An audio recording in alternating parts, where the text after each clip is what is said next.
Good morning, friends and enemies. It is August 1st, and we are doing an update for y'all, all right? The top 36 running back rankings for fantasy football. This video in particular is going to be the half PPR scoring setting. You can adjust accordingly to your league settings. Tomorrow, we will be doing the wide receiver version of this, so if you're not already subbed to the channel, I strongly suggest that you put the D in the subscribe button down below. Let us jump in. Okay, we're doing things a little bit differently today. You might be saying to yourself, whoa, Nicholas, what is this sexy page that you have up right now? This is our draft guide. If you're watching this on August 1st, it is officially live for y'all, all right? So we're going to be going through my rankings in the draft guide here for y'all. If you have not purchased yet, it is available on BDGE.co. Just watch the video, and if you find that it might be something useful for your draft, I implore you to think about purchasing the draft guide. The very cheapest way to get it at not full price, heavily discounted, is through our partner offers page, which you can actually find on the top right part of our site right now. So BDGE.co. Let us start off at the top of the list. And we have Mr. Saquon Barkley up there. Nothing has changed. I will say in our draft guide, of course, we have PPR settings and we have half PPR and all that kind of stuff for you guys, depending on what league scoring that you have. But in half PPR, Saquon's going to be my 101 still. Him, Bijan, and Jahmyr Gibbs are in that fat tier of players together, where if you have them as your running back one, you're going to feel phenomenal about it. They're going to return 18 to 20 to 22 fantasy points per game for you, and you won't have to blink an eye at their involvement, about their team success, about anything that's really going on in their current fantasy situation. All three of these guys are first-round picks. For the majority, they are kind of in that tier of the top 5 or 6 picks, right? You have Jamar Chase, you have CeeDee Lamb, maybe Justin Jefferson, depending on his injury status and whether or not you feel good about JJ McCarthy. These three are kind of in that mix for top 5, whatever order that you want to throw them. For every player in the draft guide, every fantasy relevant player, I legit did like 160 fucking player blurbs over the last like 2 weeks. So we've been out here working, but we have a little write-up for each player. And one thing for Saquon, like I know Saquon is almost not the popular RB1 anymore. People like Bijan, people like Gibbs ahead of him. And I don't really have a problem with that. I would say for Saquon, for the same reason that people are a little bit higher again on A.J. Brown, and they're like, he's going to have a bounce back year. If they pass a little bit more, I do think Saquon's involvement in the passing game could really spike. We saw last year, he had 46 catches. This does, I believe, we need to update this, include playoff games. The last couple games of the season, you could see there he had 6 catches in the Super Bowl, 4 in the wild card round, but whatever. He had around 35 catches in the regular season. So he wasn't overly involved in the passing game for Philly. Kenneth Gainwell is gone. Now, Kenneth Gainwell played on 40% of their 2-minute drill snaps as well as 40% of their long down and distance snaps. So if they get more in pass-heavy situations with a harder schedule, Saquon could see a little bit of a boost in terms of his passing involvement, and I know you guys have loved the videos where I've looked at their projections in Vegas. We have those numbers in here as well. 11.5 for rushing touchdowns, 1,500 yards on the ground. We also have these a bunch of other like cool stats in here for you guys. Their offensive line rank is first in the NFL. Of course, Philly's got a dominant front to run behind. I just don't want you guys overthinking the Saquon Barkley pick, all right? Saquon is my one, but he's in the tier with Bijan Robinson and Jahmyr Gibbs. After that, you've got Derrick Henry, Devon Achane, and Ashton Jeanty. They're kind of in a tier together, and we have all these tags that you can filter by. Like you'll see C-Mac is there at the 7, and I know a lot of people want to take him in the first round because of the upside that he's had, in 2023 and 2019. He's like a league-changing type of player. One of the tags I added in this year was just the risky tag. Like I think there's a conglomerate of players that I would consider risky, and Christian McCaffrey is one of them. So I'm hesitant to put him in that tier, but I can understand why people want to shoot for his upside, which we obviously have him tagged there as well. Devon Achane is like my must-draft player in this tier. Derrick Henry feels great. Like, he's probably going to end up having 14 rushing touchdowns. Right now, his projection in Vegas is 13.5. They have a really good offensive line, 7th in the NFL, and their team total is 11.5 wins this year. As I've already said a lot this summer, like rushing touchdowns in particular are a team stat. They're a team offensive success stat, not necessarily just a running back talent stat, which is what makes Derrick Henry's floor so high. And it's why even at the age of 30 years old, 31 years old, like I feel great about Derrick Henry in this dominant Baltimore offense. But Devon Achane, man, he is my guy. If I'm at the 1-2 turn, if I'm picking at the 110, 111, I am making sure I'm walking away from that turn with Devon Achane. I'm hopefully able to grab like a Nico or a Puka at the 111 and then get Devon Achane and after that, he is my guy this year. I just think there's a chance he catches 80 passes and you see a bump in efficiency in the ground game. The interior of their offensive line is going to be a lot better this year than it was last year. Their tackles are still very, very much a problem for Tua and the passing offense, which does, I think, make their offense a little bit risky. But Devon Achane, his involvement in the passing game with Jonnu Smith no longer there, is going to be unbelievably high. And we have him marked as the goal line back most likely. And I know that seems weird, but he's played on the majority of goal line snaps last year, right? And I'm not worried about Jalen Wright. Alexander Madison is obviously dusty. I think he could end up taking more snaps than Jalen Wright, to be honest with you, by the year's end. But I feel like Devon Achane is going to be the weapon that they use inside the 10-yard line and inside the 5-yard line, and that showed last year. So we've got Genty at 6. Honestly, I just feel better about him staying upright than Christian McCaffrey, but I get it if you want to take the risk for the high upside on C-Mac. He is my RB7. I have Josh Jacobs at RB8. Marshawn Lloyd is now missing more time again, and I think they wanted to utilize some other back a little bit, but like at the end of the day, Josh Jacobs is going to be a workhorse again. I think they're going to ride him into the ground like they did last year. I think the Green Bay Packers offense will be good, and that will in turn allow Josh Jacobs to be on the goal line pretty much every single week. He might not score every single week, but he was damn close at the end of last year when he was scoring basically every single game. If you look at Jacobs' numbers going into the playoffs, this row right here, rushing touchdowns, starting in week 11, touchdown, 3, touchdown, 3, touchdown, touchdown, touchdown, touchdown, touchdown. Like, this is, once the Packers offense started to get a little bit healthy and started clicking a bit, that was it. It was Josh Jacobs scoring a touchdown every single week and them giving him 20 touches every single week. So we are very much in on Mr. Josh Jacobs. I have Chase Brown at 9. I love Chase Brown. I love his setup this year in Cincinnati. They just let go of Zach Moss, which means Chase Brown should see a boost in his opportunity share. Once again, they do have Taj Brooks, the 6th-round rookie. They did bring back Samaje Perine. I think those guys will be complementary pieces, but Chase Brown should play almost every early down snap. He should be the guy on the goal line. He should be the guy in all passing down situations that allow them to disguise against the defense. So I think Chase Brown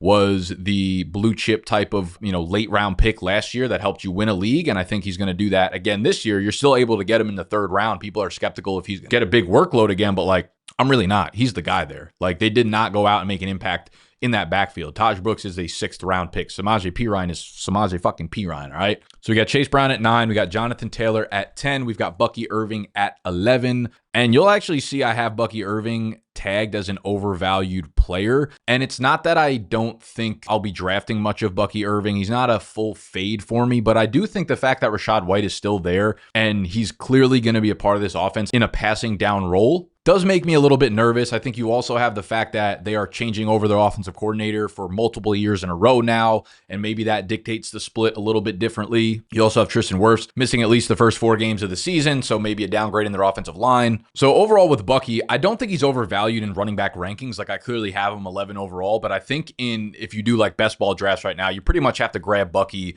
at like the 208, 209. That feels a little bit early when you have workhorse running backs around him, like a Jonathan Taylor type and Omarion Hampton right behind him that's going, 8, 9, 10 picks later. So I think in the overall scheme of the rankings, which, we have obviously like flex, super flex, and all those types of rankings where you could see every player laid out together, Bucky Irving feels a little bit risky if you have to take him in the mid to late 2nd round. Omarion Hampton was probably my biggest riser in these ranking updates from when we did them in the early July portion. And a lot of that obviously has to do with Najee Harris's eye injury. He has not returned to practice. We have no idea what's going on with him.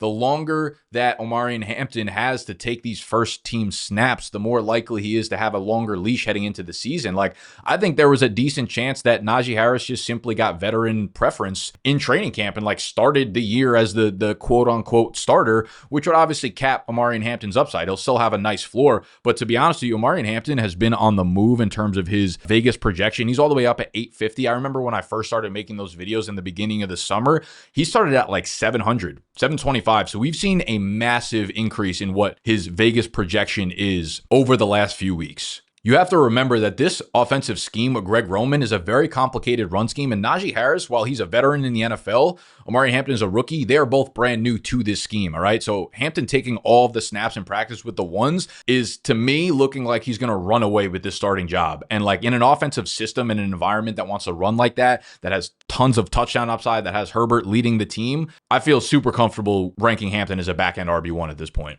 Right behind him, we have Kyron Williams at 13. We've got Kamara at 14. We've got Kenneth Walker at 15. James Conner at 16. James Cook at 17. And Breece Hall at 18. I've moved down Breece Hall pretty significantly. I've kind of been off of him all summer. If you guys have been watching my video, it's mainly just a fade on the Jets offense, which I still feel phenomenal about right now. If you look at Breece Hall's profile in here, I mean, their Vegas projection, you can see on the bottom here, is 5.5 wins. Justin Fields, I'm not worried about the toe injury realistically, but I do think he has a little bit of an elevated injury risk heading into the year, just his style of play.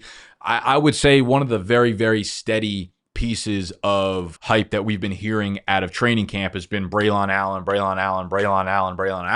and Zach Rosenblatt, probably the most respected beats reporter out of New York, has pretty much been saying he thinks this is going to be a 1A, 1B, not a starter versus a backup. And it's not necessarily a knock on Breece Hall, but it's because Braylon Allen has been so good and looked so good in training camp that they're going to have no choice but to play him a significant amount. And I do think that means Braylon Allen will take the majority of all goal line work in this offense. It's not a high level, most likely. They only had 8 rushing touchdowns last year. And I still think Breece Hall, he'll get a boost in my PPR rankings because the way that apparently Aaron Glenn is looking at this backfield is like Braylon Allen as like the David Montgomery thumper role with Breece Hall as more of a Jahmyr Gibbs type. And obviously we've seen that play out where like you can not be great on the ground and still catch a ton of passes and be really good for PPR. Just look at like Alvin Kamara last year. However, Alvin Kamara also was monopolizing all carries on the ground, all goal line touches, and I'm not confident we get that from Breece Hall. So while Breece Hall is likely like a borderline top 10 talent at the running back position, and maybe even I'm underrating him there, the offensive situation is something I'm just completely out on. Above him, though, I do love James Conner. I do love Kenneth Walker. You know, out of Seattle and Arizona, all we're hearing is that those two are going to be workhorses. James Conner and the Arizona offensive line is very, very underrated. They have a top 12 offensive line heading into the season. And yeah, it's just the James Conner show until he passes away out there. And I think a lot of you guys will probably, kind of point to his injury status concern, which I agree, but give me workhorse play for 12 weeks and then I'll figure it out after that. It's not like you're putting zeros in your lineup. You could always grab Trey Benson with the 140th pick in your draft as well. After James Conner, like I said, we got James Cook, we got Breece Hall, we got Chuba, we got David Montgomery, and we've got this kind of tier of like veteran running backs that I'm not in love with, but I'm like okay with if they're my flex, my back end RB2. It's Chuba, who I feel good about, and then you hit David Montgomery, where his Vegas line I think is 9.5 or 10.5 rushing touchdowns. His Vegas projection is like 9.5, 10.5 rushing touchdowns, but his yardage is like 775. They don't expect a ton of involvement. And what we're hearing out of camp so far is that where this was not the case the last couple of years, Gibbs is typically the first running back on the field with the starting team. So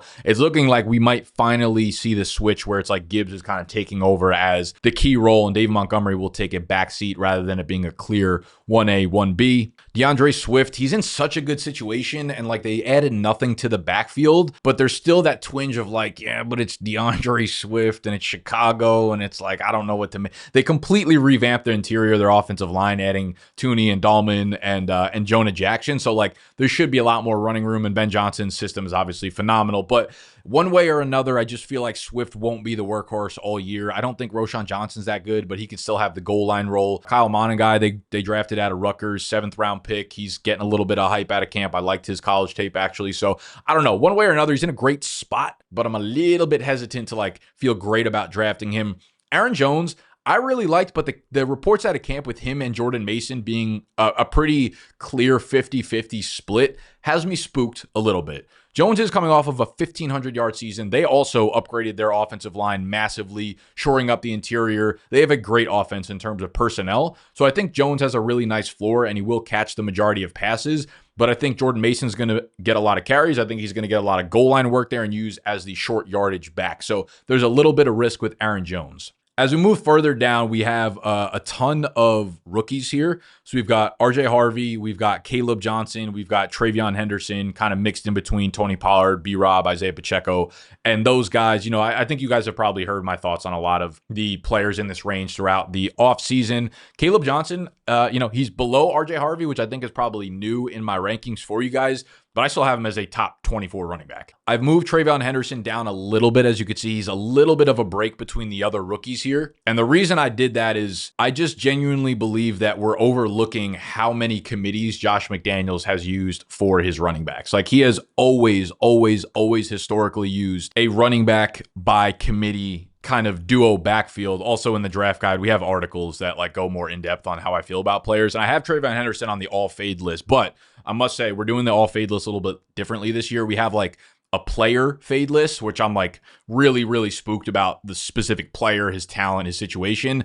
And then Trayvon Henderson is on here for his price. He's like a price fade for me. Like, I won't be taking him as a top 20 running back or a top 22 running back. And if you just look at this paragraph right here, the biggest issue here is one people seem to be completely overlooking. Josh McDaniels is back as the Patriots' offensive coordinator. And if there's one thing McDaniels has been consistent with across his entire career, it's using a running back by committee. If you date all the way back to his early years as the OC in New England from 06 to 08, it was guys like Corey Dillon, Lawrence Maroney working together, Kevin Falk in the passing game. And then you guys remember all those New England teams with him in New England. Throughout the years, it was a mix of Stephen Ridley and Danny Woodhead and Shane Vereen and Brandon Bolden and LeGarrette Blount and Deion Lewis and James White and Rex Burkhead and Sonny Michel and Damian Harris. There has just always been a committee. And there were a couple times where he used a workhorse like Josh Jacobs in Las Vegas or Noshawn Moreno. But look at those guys, compare him to Trayvon Henderson. Different style of backs. He likes to use a 1-2 punch. Those guys are big bruisers that can handle a 3-down workload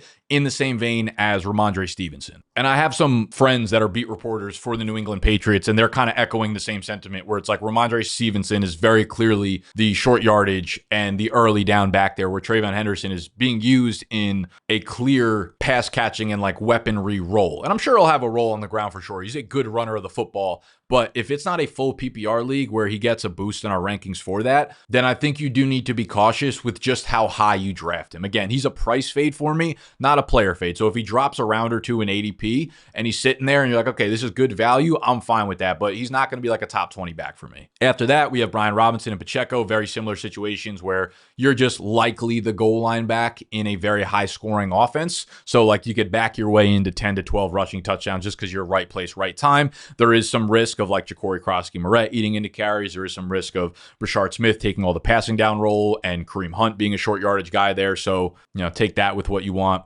After them, I have Joe Mixon. He was a massive loser over the last week or so with this foot injury news. We don't know if he's going to be ready for the start of the season.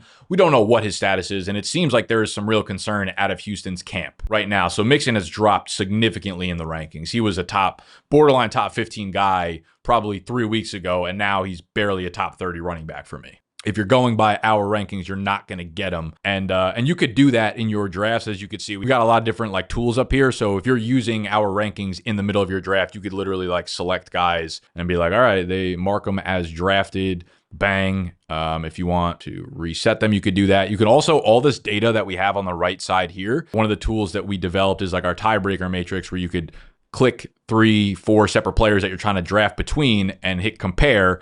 We won't do it right now because we're sticking to the rankings, but you'll be able to see like their Vegas projections side by side, their offensive line rank side by side, all that kind of stuff. So like I was saying, if you're using our rankings in your draft, you're likely not going to get Joe Mixon. After Mixon, we have Tyrone Tracy, who I think is starting to be underrated because the hype for Cam Scatterbo is like really high, even though, as you could see, I do like Cam Scatterbo as a sleeper/breakout candidate. I think that's going to be a split backfield, but I think people are forgetting just how good Tyrone Tracy actually was as a runner last year. Ramondre, I think, is undervalued, as you could see there. If this Patriots offense is as improved as we think it's going to be, they're an 8.5 win team this year with, major improvements to the offensive line. Like that should also raise Ramondre Stevenson's, ceiling and floor combo.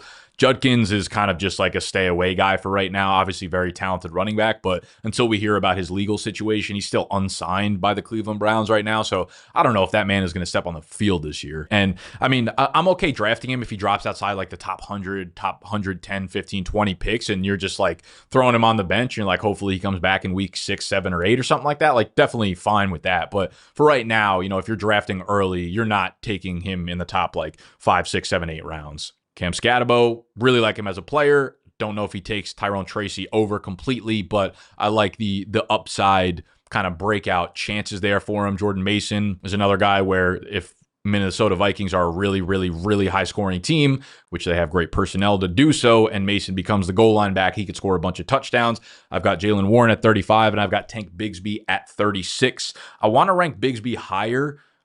He is getting a ton of hype out of camp as like the clear early down and featured runner of this offense, but he doesn't catch any passes, so he gets a little bit of a doink in half and full PPR. The other thing with Tank Bigsby is like, do we actually project Jacksonville to be any good? Because right now, Vegas does not. They are a 7.5 win team. They do not have a great offensive line, and they only got one primetime game. It ain't fun drafting players who got one-time primetime game. You get to watch them once throughout the year. You know what I'm saying? We just threw that one in there for fun. But yeah, there you have it. Those are my top 36 running back rankings. These are going to change drastically throughout the next month or so as we get multiple preseason games in, as more injuries and depth charts start to emerge and kind of flush themselves out. All of that will be in the draft guide, of course. This will be updated pretty much in real time. I am working like an SLAV this summer for you guys to hopefully give you the best product that we've ever produced. I am really happy with where we're at with it right now. And if you guys think that this tool will be valuable for y'all,